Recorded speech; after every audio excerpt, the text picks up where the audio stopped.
Halo sobat sehat yang di rumah, Assalamualaikum warahmatullahi wabarakatuh. Lari pagi sambil lihat pemandangan, kembali lagi di Jackpot RSUD Pademangan. Saya Dr. Gigi Zahra. Pada Jackpot episode kali ini saya sudah menghadirkan narasumber kami yang sangat cantik, yaitu Dr. Gigi Maria. Halo dok. Halo. Apa kabar Dr. Gigi Maria? Baik. Jackpot episode kali ini akan mengupas tuntas mengenai bau mulut dok. Kan banyak nih dok request dari sobat sehat yang di rumah. Kadang katanya mereka merasa mulutnya itu bau saat bangun tidur atau saat puasa. Kan sekarang lagi bulan Ramadan ya dok ya. Itu sebenarnya ya dok ya, bau mulut itu ada istilah kedokterannya nggak sih dok? Oke. Kalau bau mulut dalam istilah kedokterannya itu ada. Jadi biasanya disebutnya, kalau yang gampangnya di bahasa Inggrisnya itu bad breath. Tapi ada istilah lain juga, itu ada fetor oris, ada oral malodor, dan yang paling umum di istilah kedokteran itu namanya halitosis. Oh, jadi memang ada istilahnya ya dok ya. Ada. Biasanya di kedokteran gigi itu namanya halitosis. Iya. Nah, ini dok yang bikin penasaran sobat sehat di rumah nih ya dok. Apakah bau mulut ini kondisi yang serius yang memang harus ditangani dengan cepat atau memang bau mulut ini kondisi yang memang lazim yang memang sering dialami oleh masyarakat pada umumnya ya dok? Oke, jadi sebenarnya bau mulut itu tuh ada banyak penyebabnya. Jadi ada yang bisa berasal dari luar rongga mulut, sama dari dalam rongga mulut. Kalau dari luar rongga mulut tuh bisa jadi dok, kayak sebenarnya pasien tersebut tuh punya penyakit yang tidak diketahui pasien tersebut. Jadi yang mengakibatkan bau mulut seperti penyakit sistemik, contohnya diabetes mellitus atau yang biasa kita sebut kencing manis. Terus bisa juga ada gangguan pada sistem pernafasan, sistem gastrointestinal, dan juga gangguan metabolik lainnya. Tapi kalau dari dalam rongga mulut, bisa juga karena kebersihan mulut pasien itu kurang baik, atau mungkin pasien tersebut punya penyakit periodontal di rongga mulutnya, atau pasien tersebut punya riwayat penggunaan gigi tiruan yang jarang dibersihkan, atau malah pasien tersebut punya riwayat kanker di mulutnya. Oh, jadi memang bergantung dari penyebabnya ya dok ya. Iya. Penyebab seriusnya bisa jadi dari riwayat sistemik pasiennya ya dok Iya, ya.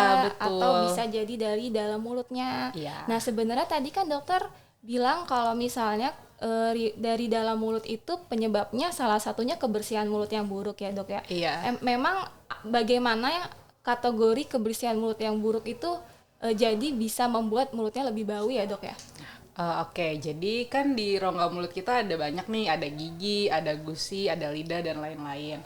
Nah, kalau yang paling umum biasanya karena ada gigi berlubang. Biasanya pasien nih gak nyadar kalau giginya tuh ada yang berlubang, atau malah kalau gigi berlubangnya lama-lama dibiarkan bisa menjadi sisa akar. Nah, itu juga bisa jadi salah satu penyebab terjadinya bau mulut dok. Sama biasanya ada debris dan kulus dalam rongga mulut pasien tersebut.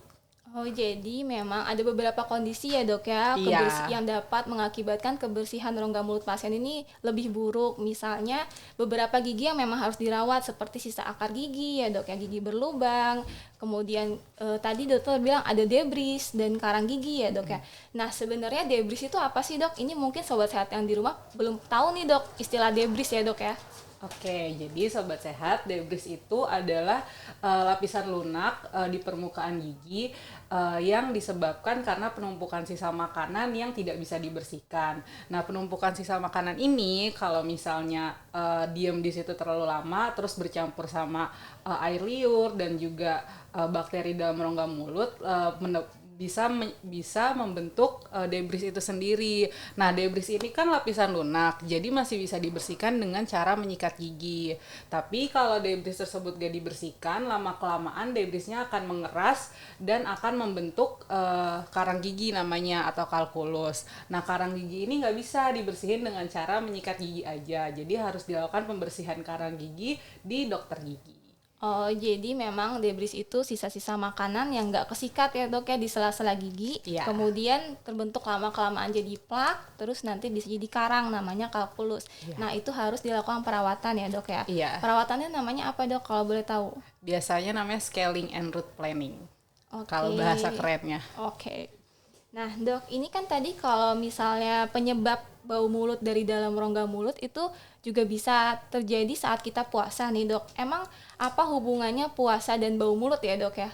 Oke, jadi yang tadi aku bilang kan ada air liur nih di dalam rongga mulut kita. Sebenarnya air liur itu tuh gak cuma numpang aja di rongga mulut gitu, dia tuh ada fungsinya.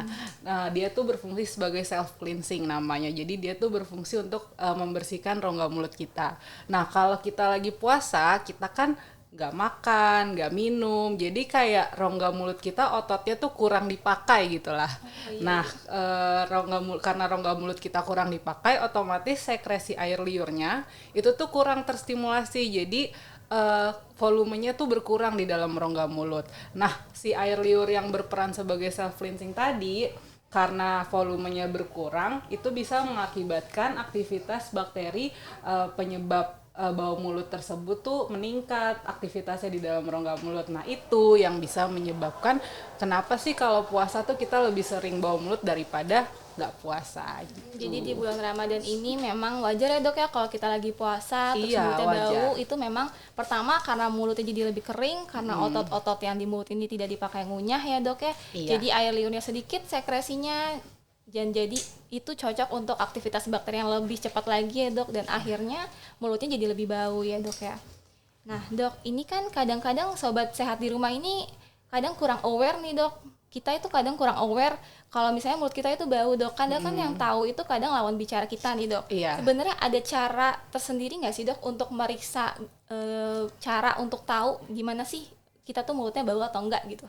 Ada, sebenarnya sobat sehat di rumah tuh bisa ngecek sebenarnya mulut kita tuh bau atau enggak. Cara pertama itu kita pakai bagian depan lidah, jadi kita jilat pergelangan tangan, terus kan itu ada air liurnya. Nah, itu tunggu kering ya kira-kira 5 detik, terus habis itu kita cium aja itu bau atau enggak.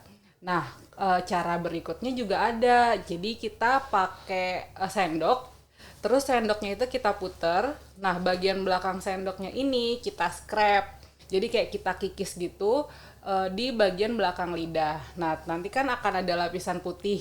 Lapisan putihnya itu kita cium. Kalau misalnya ternyata baunya kurang sedap, ya bisa jadi emang bau mulut kita kurang sedap gitu. Oh, jadi ada dua cara ya dok. Alternatif pertama memang langsung ditaruh di pergelangan tangan ya dok ya. Iya. Alternatif kedua memang menggunakan alat bantuan yaitu sendok. Iya. Nah, selanjutnya nih dok, yang terakhir, pasti sobat-sobat sehat di rumah ini penasaran dok, gimana sih cara mencegah supaya mulut kita itu nggak bau? Dan yang kedua, kalau emang udah terlanjur bau nih dok, gimana cara menanganinya supaya berkurang gitu baunya?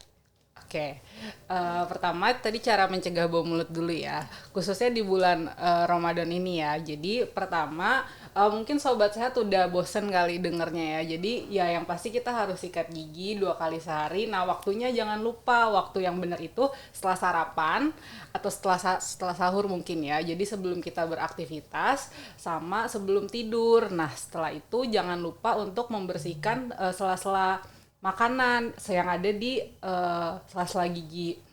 Terus abis itu membersihkan makanan di sela-sela gigi itu nggak boleh cuma pakai tusuk gigi aja. Pakai tusuk gigi itu sebenarnya nggak baik. Jadi harus pakai benang gigi namanya atau dental floss. Setelah itu kita sikat juga lidah kita. Sikatnya kalau nggak punya tongue scraper atau penyikat lidah tuh nggak apa-apa, pakai sikat gigi biasa aja, disikat 1 kali menggunakan sikat gigi yang permukaannya halus atau soft. Terus juga bisa sobat sehat tuh berkumur pakai obat kumur sekali sehari aja, itu kira-kira 15-20 mili dan nggak usah lama-lama, 1-2 menit aja. Biasanya obat kumur itu tuh dipakai sebelum tidur, karena kalau kita tidur itu aktivitas bakteri penyebab bau mulut itu lebih tinggi. Terus kalau bisa pakai obat kumur yang non alkohol. Nah karena ini lagi bulan puasa, jadi pas sahur Kalau bisa sobat sehat itu makan makanan yang berserat seperti sayur-sayuran. Kenapa? Karena kalau sayuran itu kan konsistensinya lebih kasar ya. Nah, pas kita ngunyah sayuran itu bisa membantu juga untuk sekalian membersihkan lidah kita. Jangan malah makan makanan yang baunya agak menyengat seperti jengkol, pete, bawang-bawangan dan lain-lain.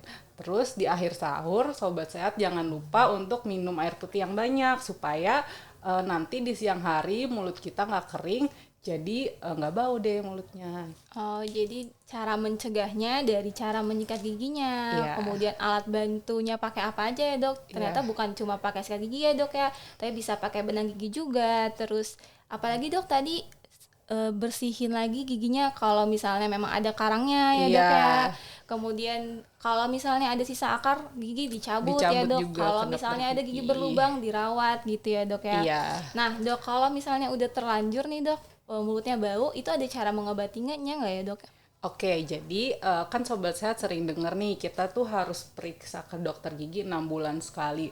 Kenapa sih dok kita harus ke dokter gigi 6 bulan sekali? Saya ngerasa gigi saya nggak kenapa-napa kok. Nah itu salah satu alasannya sobat sehat. Jadi pas kita periksa ke dokter gigi, biar dokter giginya itu lihat kita ada debris gak sih, ada karang gigi gak sih, ada gigi berlubang gak sih. Kalau misalnya ada, pasti dirawat. Siapa tahu emang faktor-faktor tersebut yang menyebabkan terjadinya bau mulut. Tapi kalau misalnya giginya nggak kenapa-napa, tapi kok mulut saya bau terus-terusan ya dok. Nah itu nanti bisa kita rujuk untuk ditangani oleh spesialis yang bersangkutan. Oke, sepertinya sudah jelas ya dok ya Oke. serba-serbi tentang bau mulut, dan cara mencegahnya, kemudian penyebabnya, kemudian di awal tadi udah dijelasin istilah kedokterannya apa ya dok ya. Jadi mungkin sobat sehat di rumah sudah cukup mengerti bagaimana cara menangani bau mulut. Terima kasih dokter Gigi Maria atas Sama-sama. ilmunya, semoga ilmunya bermanfaat. Dan terakhir jangan lupa like, share, dan subscribe di bawah ini.